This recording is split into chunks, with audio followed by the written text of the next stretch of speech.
Well, আপনি যদি Feluda cinema বা ওয়েব সিরিজ দেখা পছন্দ করেন তাহলে আপনার জন্য হইচই অ্যাপে রিলিজ হয়েছে রয়্যাল বেঙ্গল রহস্য। এর আগেও ফেলুদা সিরিজ নিয়ে অনেক ওয়েব সিরিজ বা সিনেমা রিলিজ হয়েছে। টোটা রায়চৌধুরী, অনির্বাণ চক্রবর্তী ফেলুদা ও জটায়ুর ভূমিকায় সর্বদাই আছে।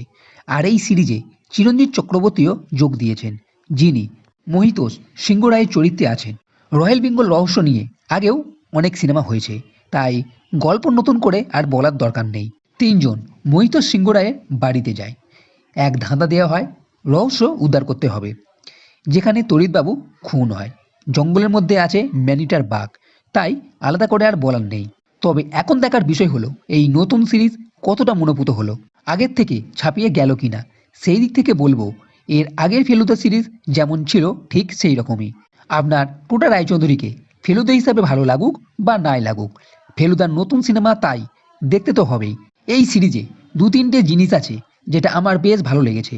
তা হলো, এক, ভিএফএক্স, যেখানে বাঘের যে সিন আছে তা বেশ দুর্দান্ত। যতবারই দেখানো হয়েছে এই বাঘের সিন ততবারই মনে হয়েছে আসল। এছাড়া পুরো সিনেমা যেহেতু জঙ্গলে, তাই ডাইরেক্টর এখানে জঙ্গলের যে পরিবেশ আছে সেটা বেশ ভালোভাবে দেখিয়েছে। সেটা রাতের বেলা হোক বা দিনের বেলার, সমস্ত সিন মনোরঞ্জন করবে। এছাড়া যে ধাঁধাটি আছে, মুড়ো হয় বুড়ো গাছ, তার সন্ধানও বেশ আমার কাছে চমকদার লেগেছে। বলতে গেলে পুরো সিরিজ খুব বেশি 2.5 ঘন্টার কাছে। তবে কিছু ঘটনা এই সিরিজে আছে যেগুলো ব্যাকড্রপ হিসেবে দেখানো হয়, যেটা কিছুটা খাপ ছাড়া লেগেছে, না দেখালেও কোনো যায় আসতো না। এর সঙ্গে আগের রয়্যাল বেঙ্গল রহস্য সিনেমাতে জটায়ুর চরিত্রে ভুল না করে থাকলে বিভু ভট্টাচার্য ছিলেন, তিনি ভীষণ মজা দিয়েছিলেন। তবে এখানে অরিমান চক্রবর্তী এই চরিত্রে অতটা মনোরঞ্জন করতে পারেনি। আর এই সিরিজকে একটা ন্যারেশনের মতন দেখানো হয়েছে, তোপসে যে গল্প লিখছে তা হিসাবে। সব মিলিয়ে এই বড়দিনের মরশুমে ফেলুদার ভক্ত হয়ে থাকলে রয়্যাল বেঙ্গল রহস্য এই সিরিজটা দেখে নিতে পারেন।